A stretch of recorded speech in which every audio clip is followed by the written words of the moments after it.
Hello दोस्तों, मैं हूं आपका दोस्त एडवोकेट शिवेंद्र प्रताप सिंह। आज हम आपको बताएंगे माननीय इलाहाबाद हाई कोर्ट का एक ऐसा दमदार जजमेंट जो कि मेंटेनेंस से रिलेटेड है। ये कहा जा सकता है कि पत्नी का मेंटेनेंस रिजेक्ट कर दिया गया माननीय इलाहाबाद हाई कोर्ट द्वारा।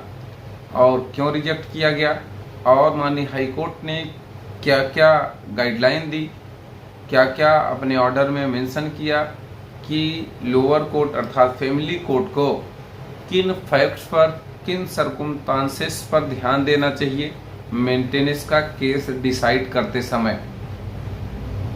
तो यह वीडियो में आप अंत तक बने रहें। कोई भी सवाल आपका शेष रह जाएगा या किसी भी मैटर से संबंधित डिस्कशन आपको करना है तो सेम नंबर पर आप फ़ोन करके या व्हाट्सएप पे या कमेंट करके जानकारी ले सकते हैं। तो देखिए, माननीय इलाहाबाद हाई कोर्ट में एक केस आता है Shrimati Kiran Gupta and other versus Shri Ram ji Gupta. ये फर्स्ट अपील नंबर है 34/2009। ऑर्डर डेट है 2/8/24।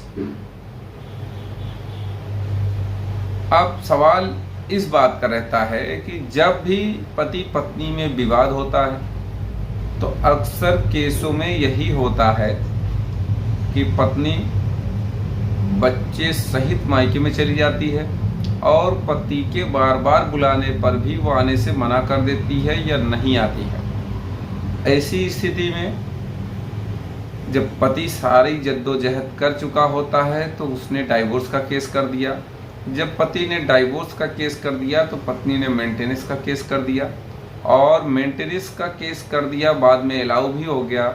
127 सीआरपीसी की एप्लीकेशन देकर मेंटेनेंस को बढ़वा भी लिया गया। इधर पति का डाइवोर्स हो गया क्रुएल्टी बेस पर, क्रुएल्टी के ग्राउंड पे पति का डाइवोर्स हो गया। अब जब डाइवोर्स हो गया तो पत्नी ने उसकी अपील फाइल करी, पत्नी को राहत नहीं मिली। डाइवोर्स होने के बाद भी मेंटेनेंस लगातार पति को देना पड़ा, देता रहा। और जब मेंटेनेंस नहीं देता था तो फिर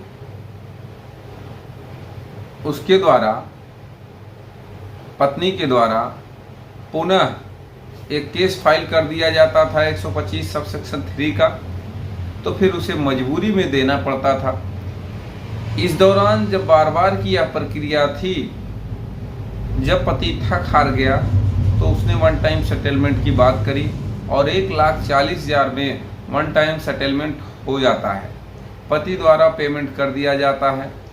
बाद में पत्नी ये कहती है कि 38,000 रुपये कम दिया गया इसके द्वारा। तो फिर लफड़ा फंस जाता है कि अब बताओ, अब जबकि इस 38,000 पे पति का ये कहना था कि मैंने पहले ही बच्चे के लिए इतना दे दिया है। तो अब देखिए, ये जब केस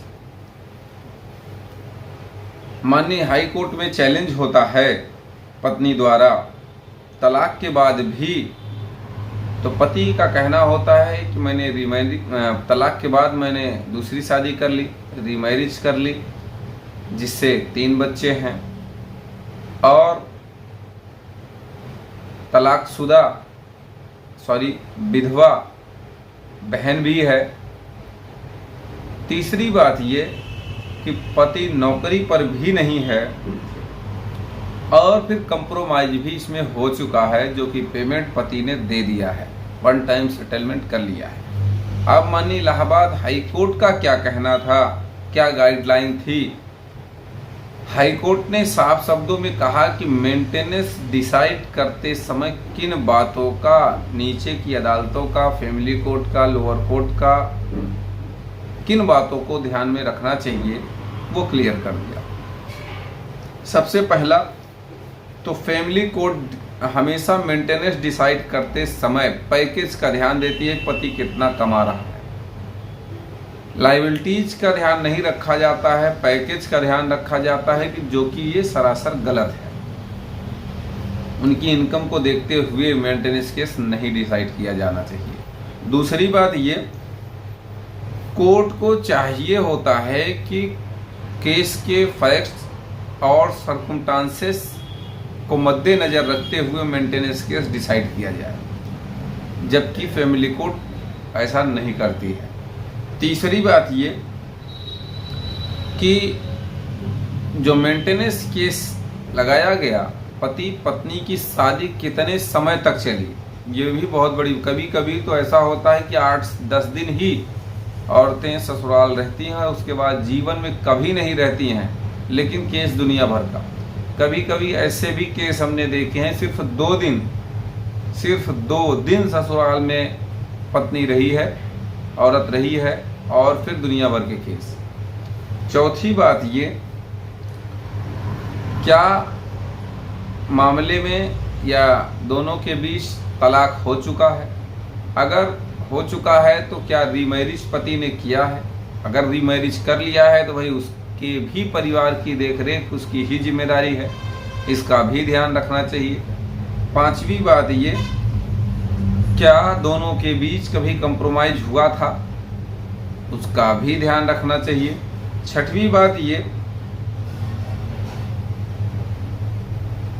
हाँ, इसमें एक बार पत्नी ने ये कहा था कि 38,000 रुपये बचा है, तो पति का कहना है कि 38 नहीं 50,000 रुपये मैं तुमको दूंगा। अगर लगता है कि कम मिला है तुम्हें या मैंने कम दिया है तो तुम 38 की बात कह रही हो, मैं 50,000 रुपये दूंगा, लेकिन कोर्ट के सामने तुम्हें अंडरटेकिंग देना होगा कि आज के बाद कोई केस नहीं रहेगा, या सारे केस वापस लोगी, या कोई केस भविष्य में नहीं करोगी, इस तरह का। तो इस आधार पर पत्नी का मेंटेनेंस केस रिजेक्ट कर दिया गया, खारिज कर दिया गया। तो उम्मीद करता हूँ, आशा करता हूँ आज का यह वीडियो आपको बेहद पसंद आया होगा। अगर वीडियो पसंद आया तो वीडियो को लाइक करें, शेयर करें, YouTube channel CVN high court को जरूर सब्सक्राइब करें।